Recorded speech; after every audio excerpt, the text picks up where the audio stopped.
झारखंडियों के हक अधिकार को लेकर के बहुत ही कमजोर मुख्यमंत्री है।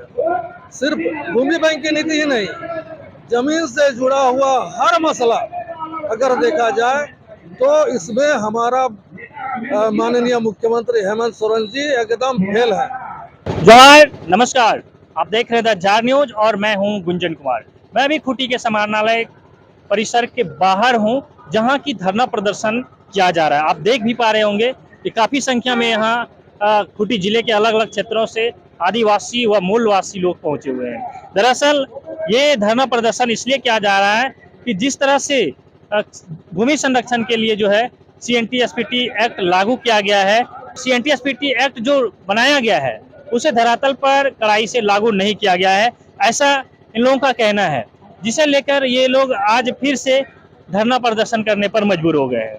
हमने झारखंड उलगुलान संघ के केंद्रीय समिति के सदस्य एलेस्टर बोदरा से बात किया। उन्होंने बताया कि जिस तरह से CNTSPT एक्ट बनाया गया है उसे जमीनी स्तर पर लागू नहीं किया गया है। तो इन तमाम बातों को लेकर स्थानीय लोग जो है, चाहे वो आदिवासी हो या फिर मूलवासी हो, सभी लोगों ने इस जमीन को बचाने के उद्देश्य से आज फिर से धरना प्रदर्शन किया है। उन्होंने बताया कि हमने लगातार इस प्रकार से धरना प्रदर्शन कर सरकार को मैसेज पहुंचाने का कोशिश किया है, लेकिन हमारी बातों को नहीं सुना जाता है, तो इसलिए आज फिर से मजबूर होकर धरना प्रदर्शन करना पड़ रहा है। देखिए, सबसे पहला बात तो आज छोटा नागपुर के लिए, तत्कालीन छोटा नागपुर आज राज्य बनने के बाद बहुत सारा अनुमंडल या कहा जाए प्रमंडल बन गया, लेकिन उस समय जब यह छोटा नागपुर काश्तकारी अधिनियम बना था, उस वक्त जो आज का पलामू है, आपका उत्तरी छोटा नागपुर, जिसको अभी उत्तरी छोटा नागपुर कहते हैं हम लोग, दक्षिणी छोटा नागपुर है ये कोल्हान, मतलब संथाल परगना छोड़ करके जो इलाका था वो सारा इलाका के लिए उस समय 1908 में जब छोटा नागपुर काश्तकारी अधिनियम बना, वो आज ही के दिन 11 नवंबर 1908 को लागू हुआ था। उसी के अवसर पर हम लोग झारखंड उलगुलान संघ के तत्वाधान में प्रत्येक वर्ष हम लोग उत्सव मनाते हैं और छोटा नागपुर काश्तकारी अधिनियम के मजबूती के लिए हम लोग सरकार तक अपनी बात पहुंचाने का प्रयास करते हैं। इस साल हम लोग के साथ में सबसे दुर्भाग्यपूर्ण बात यह है कि जो पिछले रघुवर सरकार के समय में भूमि बैंक बनी थी, वो आज तक एज इट इज लागू ही है, जबकि हमारे मुख्यमंत्री महोदय हेमंत सोरेन जी माननीय, उन्होंने अपने चुनावी घोषणा पत्र में भी पिछले चुनाव के समय में कहा था कि जब भी हमारी सरकार बनेगी तो हम लोग भूमि बैंक का जो पॉलिसी है उसको हम लोग रद्द कर देंगे। लेकिन आज 4 साल के बाद भी वो नीति एज इट इज लागू है, और ये कानून,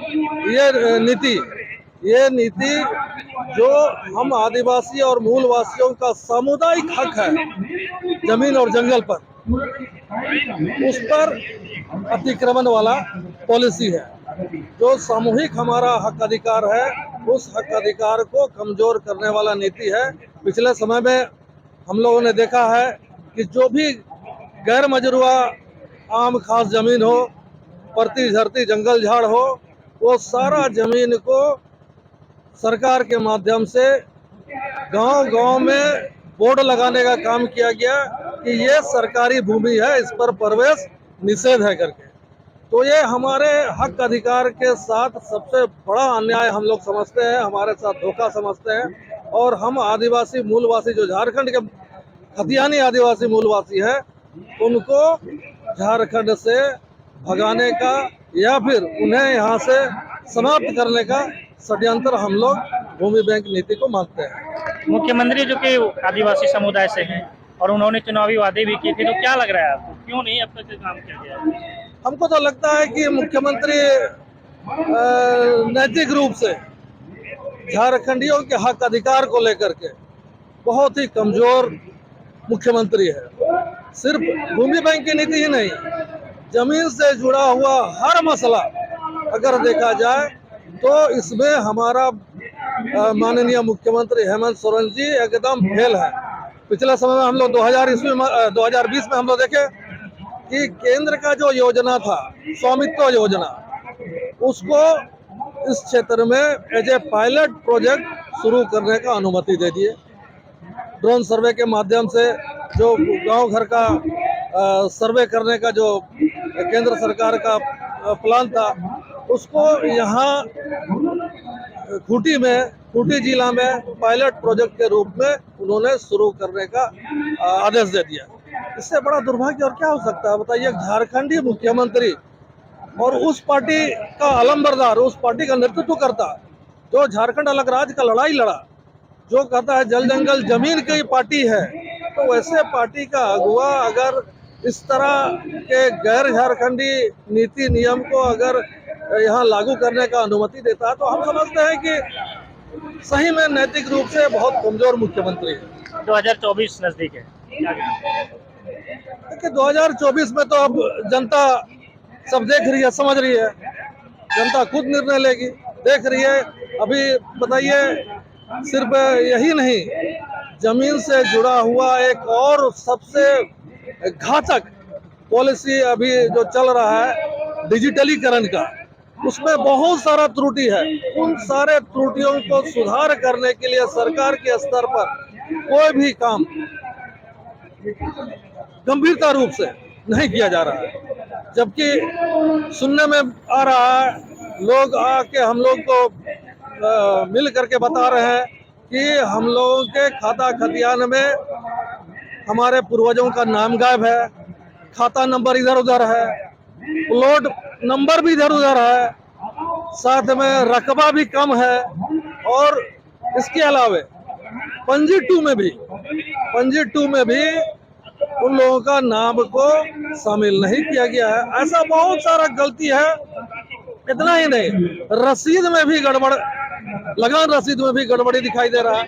तो ये सब क्या हो रहा है? एक झारखंडी मुख्यमंत्री, झारखंडी सरकार, अबुआ सरकार कहलाने वाले लोग क्या कर रहे हैं? उनके कान में तो पहुंच ही रहा है। गांव गांव में, प्रखंड में, पंचायत में उनके नेता है, कार्यकर्ता है, उनके माध्यम से उनका खबर पहुंच ही रही होगी।